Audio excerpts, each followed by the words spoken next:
Welcome, everyone, and thank you so much for joining us for our second Mentorship Monday. Online today, we have Lynda Smith, and I've known Lynda for, I think, almost close to a decade, which is quite a long time. And she's always been so passionate about sharing entrepreneurship and the journey entrepreneurs go through, but also an entrepreneurial mindset.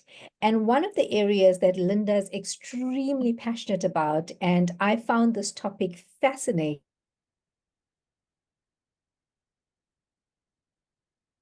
and just refiring your life from a 50 plus.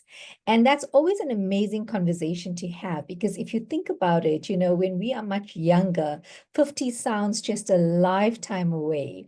But Lynda has been working with a community that is passionate about refiring individuals as they reach the second part of their lives and the contribution that they can make positively to the world of entrepreneurship and just thinking entrepreneurially to really contribute to this topic. So there's no one better that can share more about this amazing space than Lynda, and she's won a couple of awards in terms of the work that she's been doing and the advocacy that she has in the space of really equipping entrepreneurs at any age, and especially at a later age, with the skills that they need to really get to where they need to be. So Lynda, I'm going to hand over to you, and you're going to share more about your background and also take us through this fascinating topic. And then we're going to get into a conversation later on.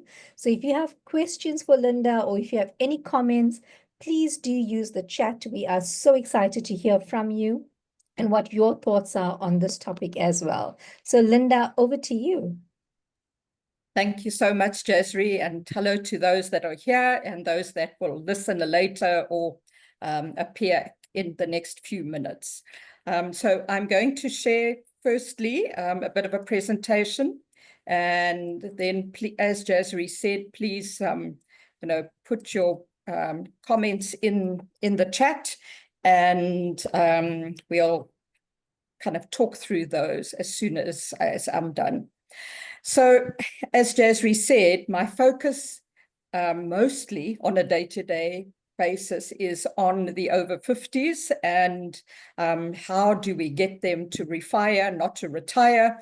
And I have been looking at longevity as a mega trend for more than 17 years now.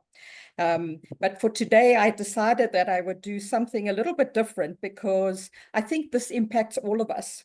And so for those of you who are younger, it's just as important for you, as well as passing it on to your parents.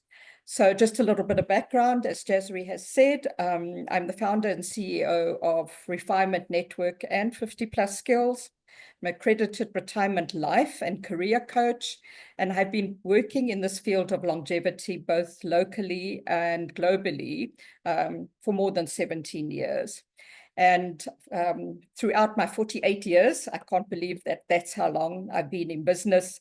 I've been an employee, I've been an entrepreneur a number of times, and I've also been an executive in a business. So it's there's lots of ins and outs along my own journey, which I think for many of us will be the same, because the world is a very different place in the 21st century compared to what it was in the 20th century.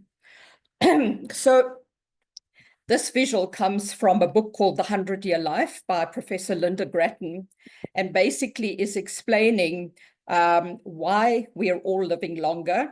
And on average in the developed world, if you were born, I'm born in 1957, I'm 68, the projected view is that I will live to somewhere between 87 and 89. And there are many reasons for that. Our children and grandchildren many of them will see their 100th birthday. And there's a number of reasons why we're living longer. Obviously, medical science is creating the opportunity for us to know about diseases, creating tablets or health options to try and alleviate some of the comorbidities. Obviously, the second big mega trend is over the last 30 years, technology has played a major part, which now allows us to work locally or all over the world. And so, gosh, I don't know where these yellow lines come from. And we live in a global world, which just gives us a different way to do things. So just to be able to kind of give you a bit of a paradigm shift, if you would look, this Heather McGowan is someone I have followed for a long time. She's able to create unbelievable concepts, complexity into a simple diagram. So here the bottom probably would be the 20th century workplace. It was much more about education. Then we worked and had family, and then we had a short retirement and we died. The red line, which was the relative rate of change, was there, but compared to the amount of change we see now in the world, it was quite straight. So you'll see in this top one, technology and change has allowed us now to have lifelong learning right throughout our lives. If we're going to live closer to 100 and we haven't saved enough, we have to find ways to work for longer. That doesn't mean it has to be exactly the same as your work in your professional career would be. And in the book, Lynda Gratton talks about a multi-stage life, a number of S-curves, because of the relative rate of change, you have to step back every few years, restudy, reskill, and start another piece. So from a 50-plus perspective and refinement, this is the diagram I often use. And instead of 3 stages of life, developmental stage, work, and then retirement, this blue piece for us is what I call the gift season or the extra season of life. It doesn't necessarily start exactly at 50, but it's about finding a way to create this extra season before you get old. And many of you will, by pension rules, have to leave the workplace at 60, but to find then a second career or continue to find a way to continue working as an entrepreneur is one of the options. It's not a deadline between the blue and the orange at 75. It's more to do with health. I've seen many people that are sadly in their 60s already in the orange, mostly because of depression and because they have no purpose. Whereas I've seen lots of 80-year-olds still in the blue. Just for interest's sake, for those that want to know what the picture looks like in South Africa, this was one of the slides I used in the Healthy Futures Accelerator last year, where we were able to pitch. So currently there are 8 million people over 55 in South Africa, 30% more women. Only about 6% can afford to retire in the same way in which they lived when they worked. In the bottom, 4.3 million received the SASSA grant, and the purple section are the ones who have some money, but probably not enough money to cope with a longer retirement. Hence, trying to find ways to working for longer and allowing your investments to grow is definitely the way to go. So this slide I've added in because in the book, they also talk about tangible assets and intangible assets. And we often look just at the money. But if we're going to live a longer life, you want to live a healthier, longer life. And so health actually is the thing that we often need to measure. And longevity starts at birth. So for young parents, kind of that creating those first 7 years, which is where I spent most of my professional life, is absolutely critical to be able to project what will happen throughout the rest of your life. Stress in health, not getting enough sleep, not exercising, all of those kinds of things, you create a much better, longer life if you concentrate on that. Obviously, wealth or creating wealth for yourself, the longer you can allow your investments to grow. It's the path I follow. I did not have enough at 60. Now I'm earning enough to be able to live monthly, but I don't draw down anything, and I don't plan to draw down any investments until I'm in my 70s. That means there's less years that I need to draw down, and also they've probably doubled. Learning, as I said, is an ongoing process, and your relationships are an absolute key intangible asset, opening doors for you, introducing you to others. Those are things that are really key. So we have to focus on what those relationships look like. If we do need to work for longer, I always say we need to work in our area of passion and purpose, especially in this later stage. We should try and do that throughout our lives, and I have tried to get it right. It's not always easy. We have to look at ourselves in the mirror and say sometimes, listen, I don't have enough. What am I going to do? Don't leave your head in the sand. Step back, look up, and make the plan. We're learning new skills, knowing what your skills are, regularly having a meeting with a financial advisor to know how you're tracking your investments, making sure that you know what your values are, and try to find work in that area with people who are similar to you in values. And we live in a country where what the world needs as a developing nation, there are so many options that we could be involved in for paid and unpaid work. And I often say in our second half of life, meaning is also a currency. It gives us purpose, it gets us out of bed, and it's good for our health. So from an entrepreneurship perspective, I've just got this one slide, but I know that for a lot of you, this is important. And we all know that finding a job or sending a CV out when you're in your later years is almost impossible in this country. So creating a pathway of entrepreneurship for ourselves is the only way we can continue to work. So wherever there is a problem and you have a solution, there's a business opportunity. And so we can always look for what that might be. And so not all of us are natural entrepreneurs, but the work that Jasri does and many other people do help us to learn the skills of entrepreneurship. And test your ideas, take time, come to market, and as I say, just find ways to connect with others and what equipment you will need to operate effectively. I think technologically, again, tech is on our side, that we can do a lot of the marketing ourselves. We don't have to spend a lot of money. We have to learn the skills, and then we're able to kind of grow slowly. And as I've said, often it's start slowly, because that's the way to kind of, so I'm so sorry, now this is frozen on me. Let me get back here. I have no idea why. I would love someone to help me. At some point, I have tried everything.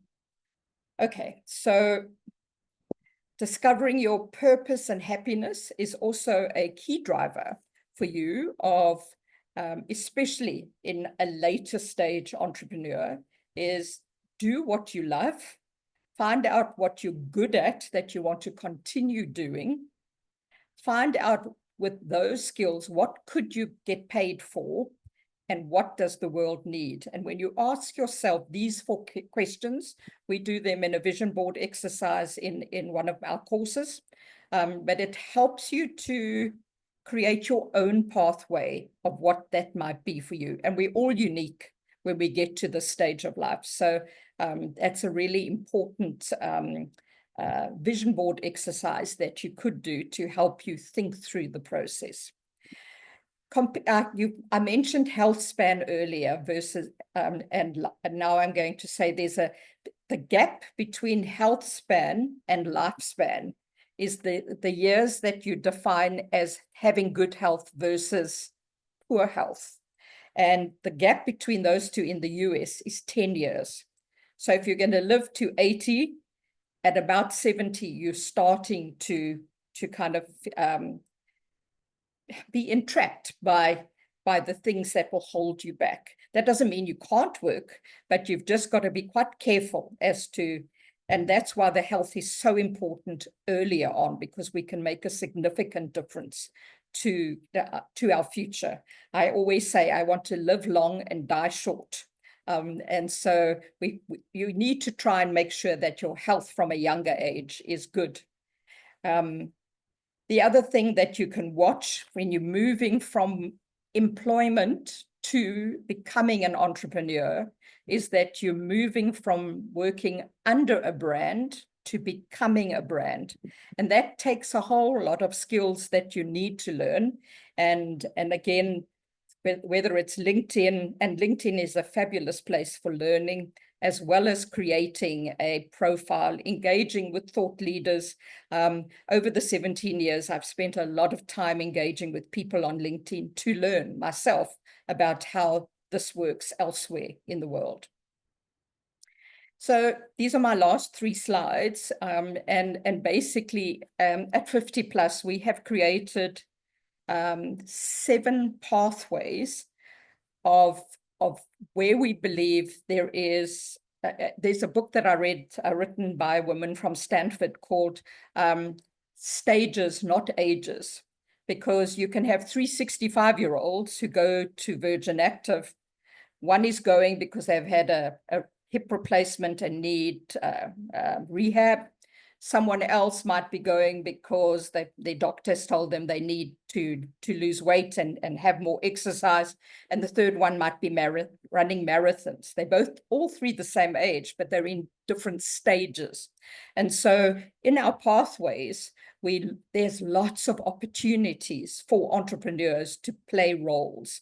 But part of what we do when we do these talks is that we also say to people, you can listen to talks over and over, but unless you put it into action, you won't move forward. And so from a health perspective, whether it's walking daily, improving your diet, reducing your stress, using your phone less, sleeping better, whatever that might be, those are the steps to do to move forward. From a work perspective, discovering what you might do next might be one of those. And we run a 6-month course called The Next Chapter, because it takes time, it takes reflection, it takes a lot of effort on your part to create change. Then you've got to develop the skills and the marketing and the branding and networking to be able to move forward. And then just the last one from a finance perspective is we can stick our head in the sand. I had mine in the sand till 52. My mantra was, divorced at 40, will never have enough money. I just need to keep working until the day I die. And one day my financial advisor said, you have to look up, you have to know what that looks like, and then you can put action steps in place. So this is, for me, as an encouragement for you, make sure that you know what your financial investments look like, that you start early. It's one of the things that we all know, compound interest, but when you see it in action, it's an unbelievable process. And even just for me, if I had started drawing down at 60, my financial advisor said my money would be finished at 64. I'm now 68. Now my money is lasting to 93. And so it's just the difference in compound interest and making sure you're debt-free and continuing to earn and living a simple life, making sure all your other things are also in place.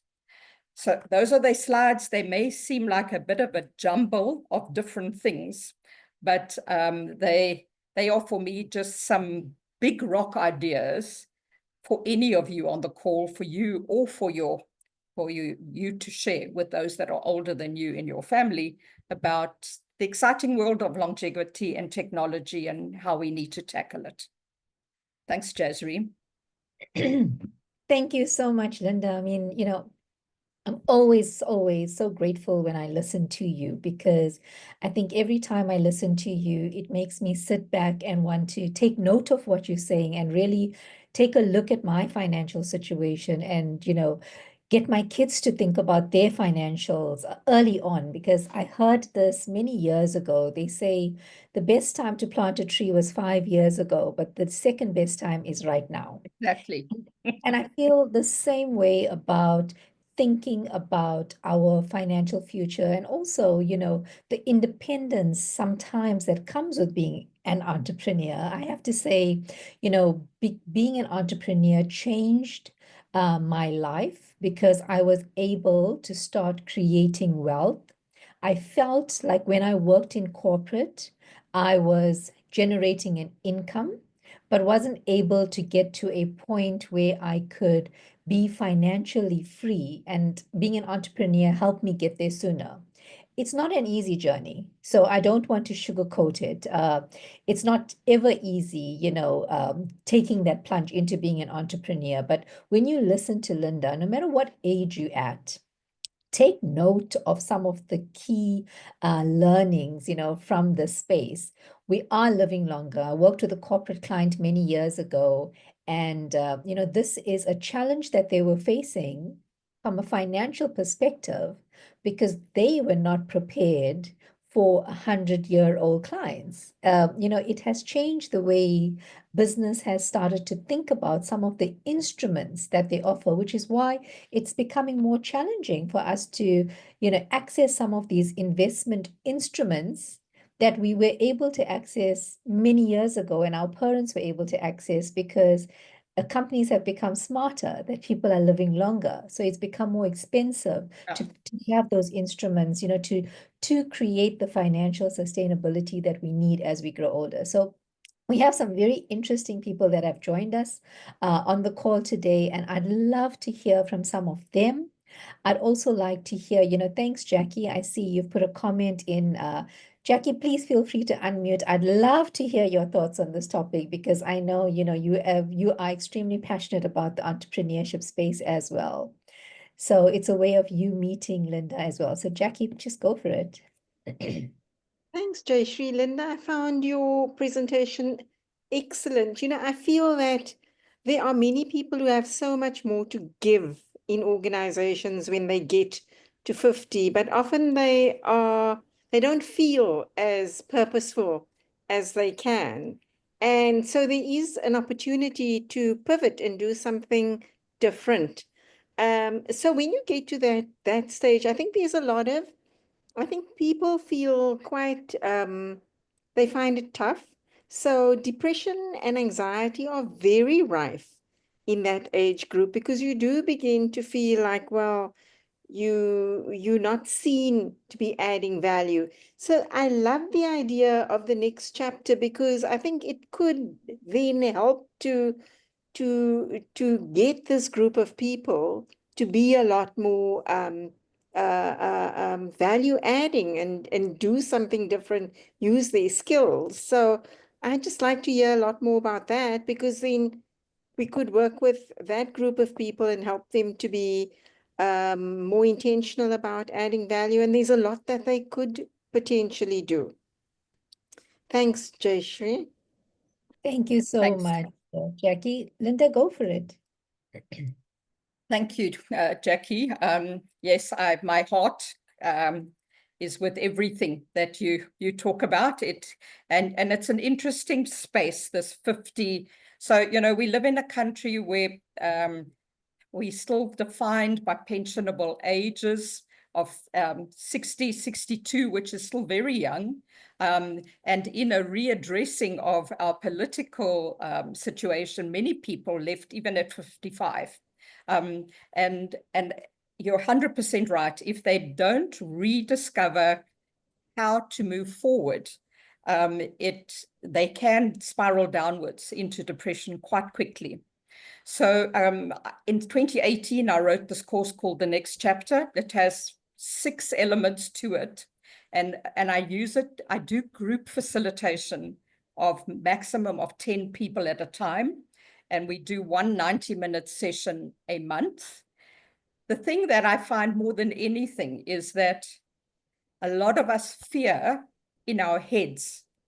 But when you have a vulnerable conversation, and the first module is identity, because we've got to move from the identity we were in whatever we were doing, including empty nest, because there's a lot of transitions that happen between 50 and 60. It's not just the changing cycle of work. It's also our children leaving, and those are also identities that define us.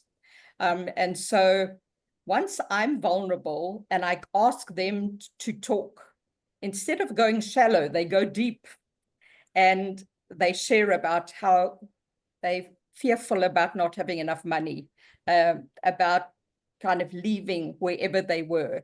And when they hear others talk, they realize they're not alone.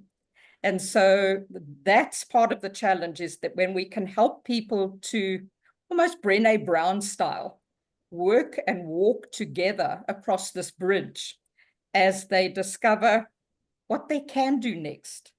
Because you're 100% right, the value of skills and time in this group is massive. And we live in a country where those skills can be used, whether it is as a mentor, whether it is as a coach, whether it is as an au pair to two professional parents who are looking for services for their children, whether it's in the care sector, taking people to the doctor, whether it's teaching technology skills, whether it's starting a second business. There are so many ways in which they all leave saying, I'm now excited, filled with hope, and at 50 plus skills, which is our kind of community of people who list their skills. And so we do talks on technology, on AI, on how to redo your LinkedIn profile, on health topics, on those 7 pathways. So it's about also creating a new tribe to belong to and not feel socially isolated or depressed by kind of withdrawing from society when there's so much that you can do. So just out of the other modules are purpose and happiness. The third one is looking at those big things, talking to your financial advisor, your relationships between your parents and your children and those challenges, moving house and downscaling. Second careers is the 4th module. Marketing, communication, and social media is the 5th one, and the 6th one is creating legacy. So that then just helps people to move forward. And we do those courses publicly and inside companies.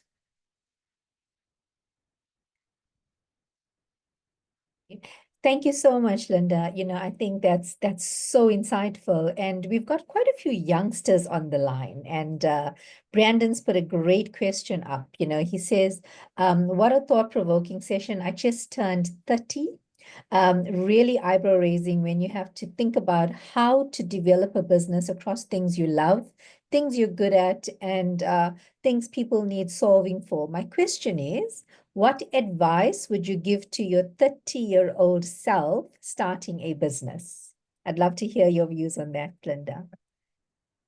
Well, I must have been around 30 when I must have been younger than 30 when I started my first business. I think that slide that I shared on entrepreneurship is, if you're starting a business or a side hustle, depends. I'm always the advocate of starting alongside something else until you've got a feel that you're going to, it's going to sustain you. When we start businesses and learn these skills earlier on in life, by the time we get to, kind of wanting to recreate and run another business, it becomes so much easier because you've learned the skills. So for me, I think the things are, talk to people around you, always do something in your area of passion, keep learning, network and connect with people, and don't grow too fast, because the big challenge is always cash flow and creating, and it takes longer than we think sometimes to grow. And just out of interest sake, my crossroads moment was at 50. I had been the national sales manager of the My School card, and Woolworths bought it and moved it from Joburg to Cape Town. And so I found myself having had a really successful 4-year career with that model. And it wasn't that the job wasn't there anymore because I'd done a bad job. It was because it was bought and sold and moved. But at that crossroads moment, Graham Codrington from Tomorrow Today had said to me, the baby boomers will not retire like previous generations. Why don't you look at what that means for South Africa? That was 17 years ago. It's only now that I'm starting to get traction from a cash flow perspective. I've had to dip into becoming an entrepreneur, doing other things alongside the stream, because sometimes it takes longer. They say, do what you have to so you can do what you want to, Lynda. And I think a lot of us have done that, you know, in our careers and our lives. And Kavisha's on the line with us. So Kavisha, you put a great question in the chat, but I'd love you to actually unmute and share what you said. I know you're not always camera shy, Kavisha, so let's hear from you. Hi, Lynda. Thanks for your presentation. So I was just thinking about, because now I'm in my 40s, and that's very soon, going into 50s and 60s, and we always don't think about it. People from a young age, what we were taught was that you get a retirement annuity, and this is what happens. Your career ends at 60, and then you have a retirement annuity and you have your savings. So these are things that we never were really taught or had conversations about. So I just want to find out do you think it's difficult for people to learn new skills over 50 and 60?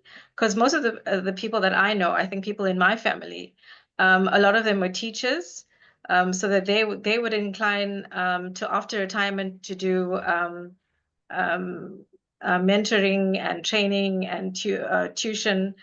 Yeah, so it's they still want to do a lot of things when they're done, but they come to a point where they're retired already, and then there's just this void where they're not really sure of how to go ahead. So I think we can always learn skills if we have a growth mindset. And sadly, not everybody does. And that's a challenge for me, because and we can encourage curiosity and experimentation. And I think just for me, in lifting my head to look in the mirror, for many, it's fear or lack of confidence, or the unknown. And so when we try and do it in community with a group of people, it makes it easier. And certainly at 60, we can learn new skills. In fact, I did a podcast the other day with someone, and he called learning a dopamine fix. And last year, when I did this Healthy Futures Accelerator, which was 17 modules of business science, all on your own, and then 10 assignments, I was so captured with passion and purpose and working hard every day, because it was like that dopamine feel of learning something new and achieving something. And so that slide that I have of the Ikigai, of finding what you love and what you're good at, and it can be a moving target. So for me, teachers have always got a space in the world, but they must find that space as they grow older in something they're passionate about. So it may be teaching about a hobby, or or volunteering somewhere and then doing something else that earns them money. I always say that I have a portfolio life. So even though I'm working mostly with people now in the second half of life and coaching and facilitating, having spent most of my professional career in early childhood, from time to time, I'll take on a project there too, because I have the skills, I have the networks. So I think it's about community, and it's about people, and remaining open and connected to be able to keep finding what you're passionate about. Thank you. Thank you so much, Lynda. And, you know, we run these entrepreneurship programs, and I'm so pleased that we have got quite a few of the modules, the type of modules that you cover as part of this development, especially for a women's entrepreneurship program that we're running. And I say that with all respect to every type of entrepreneur that's on the call, because I had a conversation with another female business owner the other day. And she was saying there are just so many skills that we don't teach our kids. We don't teach young individuals, but we don't teach young girls, you know, especially about financial independence and having this learning mindset and being able to take control over decisions that you need to make. And she has even written a book to help young people navigate something like divorce. Because I know my mom was in her, you know, late 60s. I think she was just turning 70 when my dad passed. And I remember having to take time off from work so that I could come and help her with simple things like accessing her banking app and understanding where all of the paperwork was. And it's heartbreaking because, you know, we really need to start thinking about these key concepts that you are sharing with individuals. And I've also realized you have to have a learning mindset. You've got to be open. And Kavisha's question, you know, it's such a relevant one because everyone might have the potential to do more and to contribute more and to start thinking about refiring, you know, the next stage of their lives. But they've got to be open to the learning opportunities that are presented. They've got to be open to using new technologies. I mean, I remember my dad refused to use smart apps on any of his devices. In fact, he refused a smartphone. He just wanted one that he could make and receive calls. On the other hand, when she was, you know, she wanted to experience Facebook and she wanted to understand how to use WhatsApp and she wanted to, you know, play around with these. So I've also realized that not everyone's at the same space. So those of you that are on the call and you are in a corporate or you know someone in a corporate as well, you know, it's very important that Ikigai model, I love it. I bought my son the book because I really do believe, you know, in embracing where is your passion and where's your purpose and where do those things come together. And we ran a program for staff that were retrenched. And, you know, they were in a bank, 700 staff were retrenched. They then went on to this program to learn entrepreneurship skills. And I talk about it in my TEDx talk. But these individuals didn't just lose their jobs, they lost themselves to their jobs. And very often, I'm sure you've seen this, you know, sometimes we get so consumed by what it is we're doing to make money and pay the bills that we forget where our passion and purpose lies. And very often when you then reach a later stage of your life, you start going back to, oh, what's driving me and what's my purpose and what's my passion? So, you know, and the reason I wanted to have this call with you and I didn't punt it as just a session for individuals over 50 is because I really do believe you need to start having these conversations with your younger self. You need to start having these conversations when you are happily employed or when you are running a business, but you need to focus on something that's really driving you from a passion and purpose perspective, because I really do believe that when you follow those things, it helps you through the days that are really tough, Lynda. Like when you have to stick to this vision of your business, it got you through these last 17 years because this is where you wanted to be ultimately. So thank you for sharing that. I mean, I'd love to hear your thoughts on that as well. And, you know, I ask people at the end of my course, 90% women, I think only about 10% men do the course. But it's been so interesting lately for me that it's been the men that have said to me, we wish we had had these skills earlier on in our work life And in fact, one of the bank employees that was on my course said, this should be taught from the age of 30 onwards, like Brandon's asking, in the workplace, because they're soft skills. But I think in the world we live in, where there's no loyalty now, in the 20th century, for most of us, it was one job for life. You gave them loyalty and they, but now it's not like that. And so the baton of skill development and reskilling and upskilling is for us to do. But wherever possible, if companies would include it, it would make such a difference to the well-being of their employees. And the thing I love about the companies that do my course is what they're doing is they're helping their older employees to have hope for the future, and they leave happy and filled with a future hope rather than fear and depression and and it's from a reputation point of view, it's a small amount of pay to have happy employees on the other end.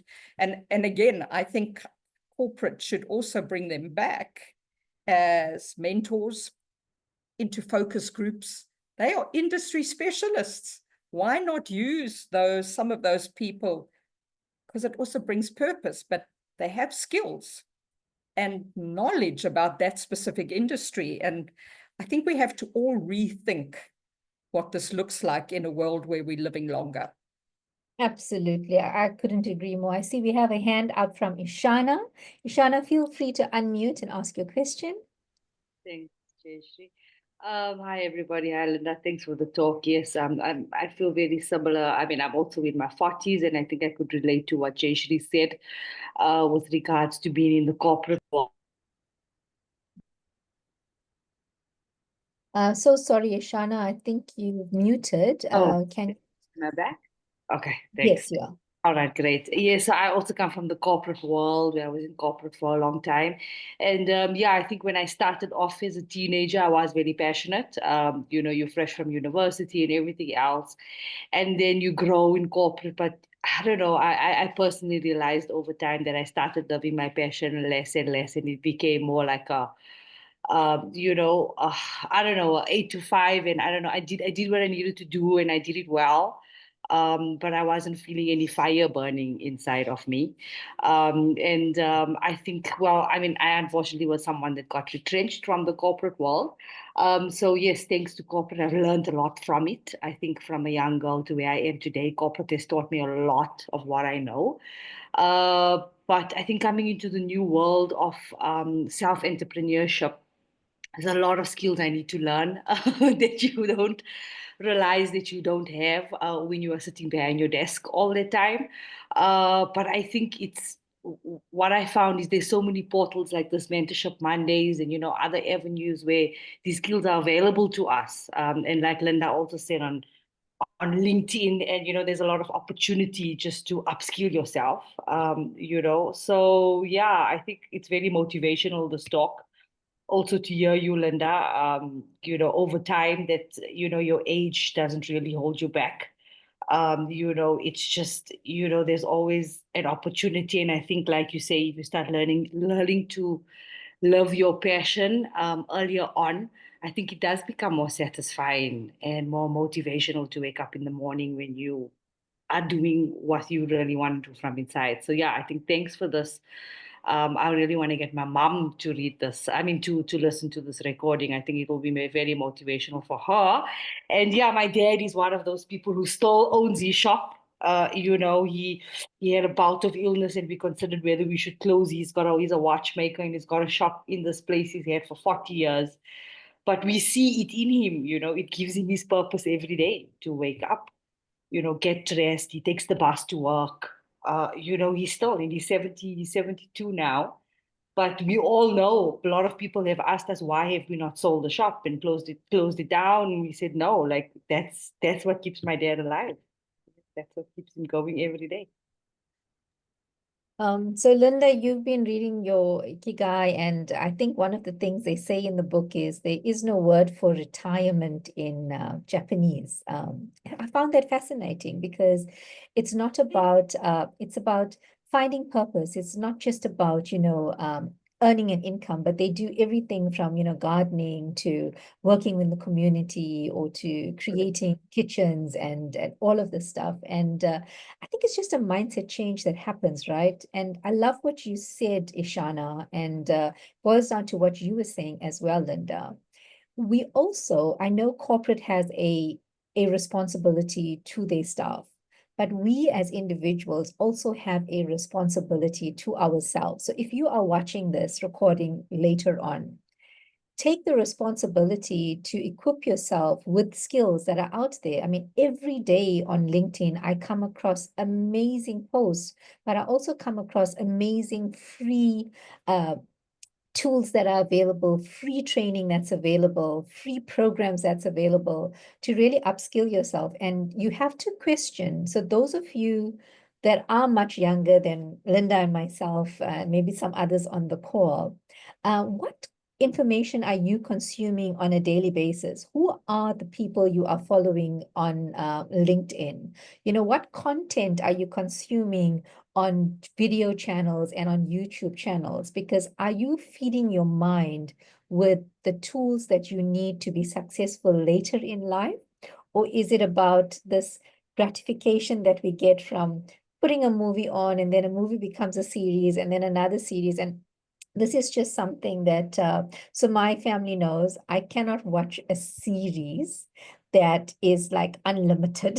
So I have this fear that I'm going to be cheated of my time if I have to wait for a new episode. So when people ask me, did you watch the series? And I'm like, I don't watch series unless it's a limited series, because I'm just so afraid that my time will be swallowed up. And even my TV won't come on until about 8 o'clock in the evening because I'm doing other things. So I just, I really do believe, yes, corporates have a role, and I agree they need to do a lot more of this, but it is also your responsibility to start consuming the right information that's going to get you to where you need to be.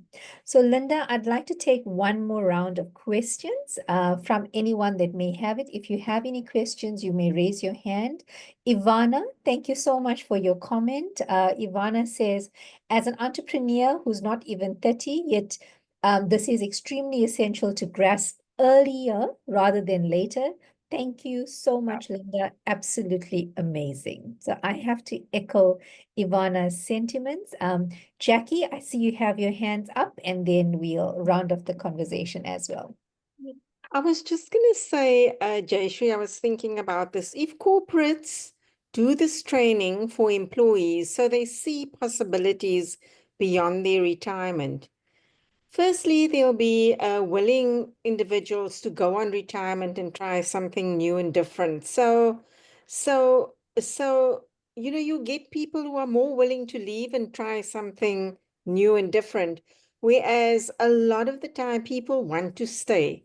They want to do work, continued work with the organization. And Linda, I love those. You just put so many ideas out there for people to be able to do when they retire. They don't have to do what they did in their jobs. They're just a myriad of things that they can do. So I love that input. I think it could be useful for corporations to actually train that earlier, and then people will be more willing to proceed on to their next life. I And absolutely it's agree, 100% Jackie. true. Yeah. There are Sorry, so Linda. many, sorry, Jasri, Go. within the workplace, there are going to be those that are fearful of leaving because and want to stay, even though they hate their jobs, because that's what they think is okay. There are others that are holding on for dear life till that last paycheck, and I call those golden handcuffs, because they're not doing good for themselves or for the company. And for those people to open their eyes to see a future, that's what makes my heart beat. when I see shiny eyes where there was this lack of any emotion in the beginning, well, moving from fear to hope in that process.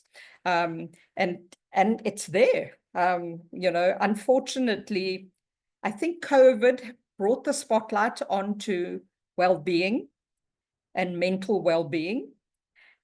But I think we've been sitting with many, many employees in the workplace that are so desperate and that's bad for their health and for the companies. So yeah.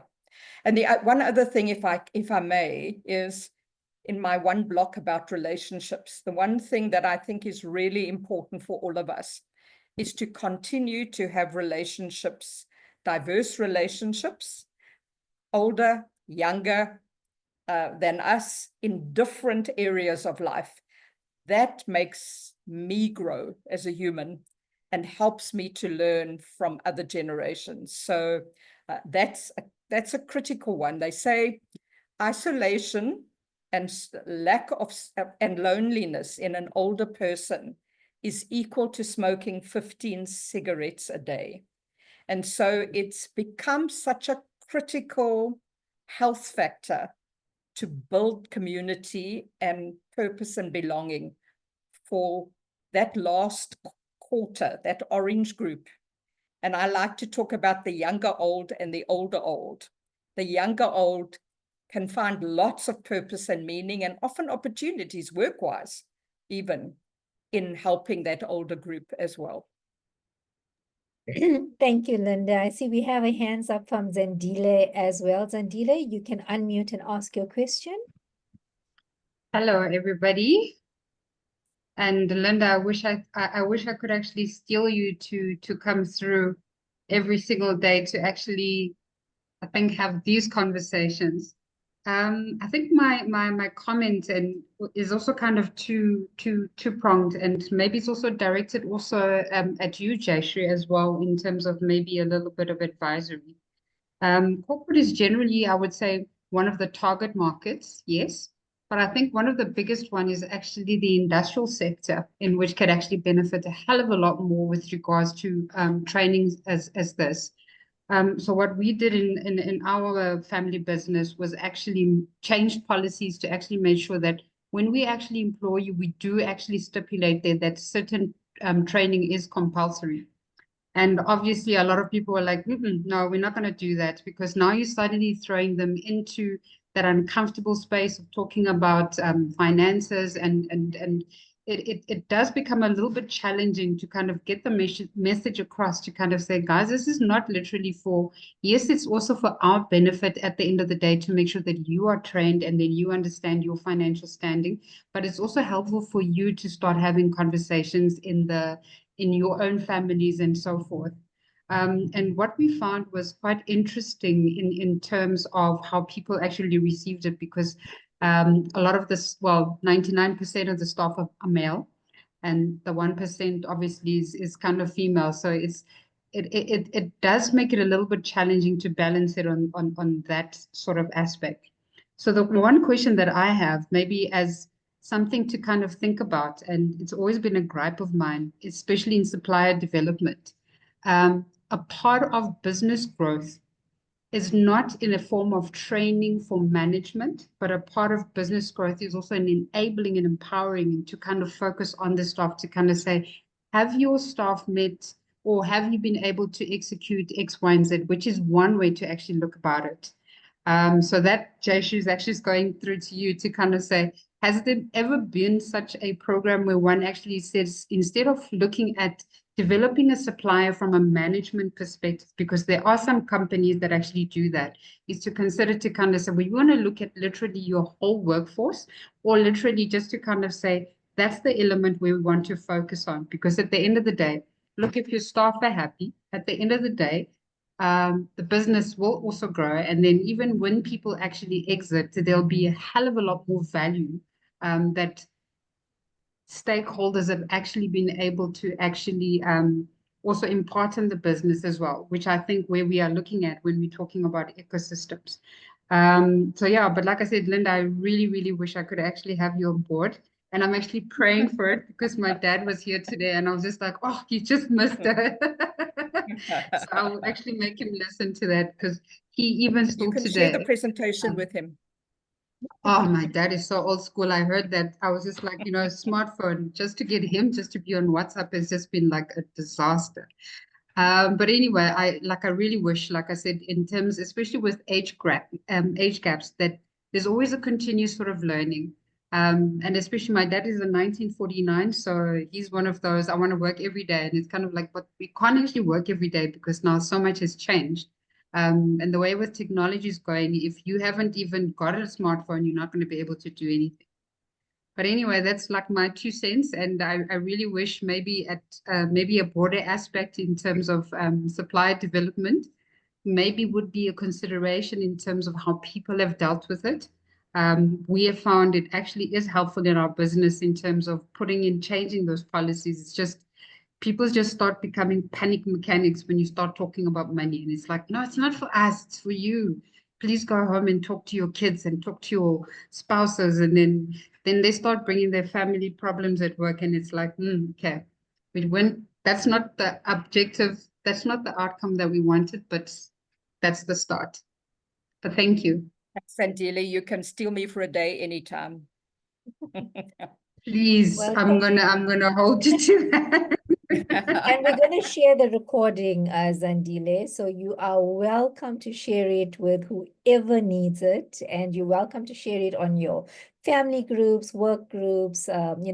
Mentorship Mondays is free. It's to anyone. The video is going to be available publicly on our YouTube channel. So Lynda, thank you. And Jackie, again, and everyone that's been on the call with us today, thank you so much for your contribution to this very, very important conversation. I think you've helped all of us, every age group, Lynda, change our mindsets, because you should be starting to think about these things much earlier. If you haven't started thinking about it, today's the day.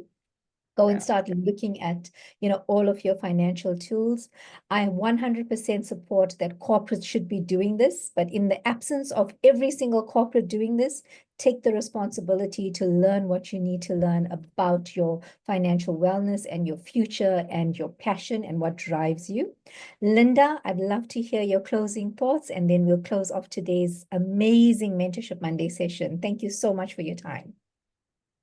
Thank you, Jasri. Thank you. It's been lovely to be able to share my passion this afternoon.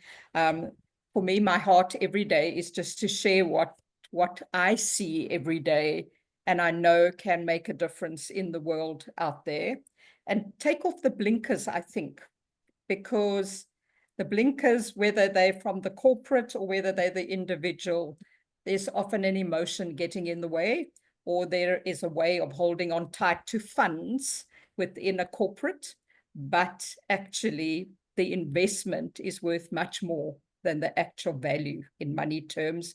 And it creates a happy society. And that at the end of the day is what we want, is we want more people to be able to live longer and enjoy that process. So thank you, Jasri. It's been a real pleasure to be here this afternoon. Thank you. Thank you so much, Lynda. And I think our guests have just reinforced that we need to start working together. So, those conversations between you and I will continue happening. But thank you, everyone. Have a wonderful, wonderful Monday further. And you have invested your time in something really, really valuable. And I hope you take these lessons forward. So have a lovely afternoon. Bye, everyone. Thank you.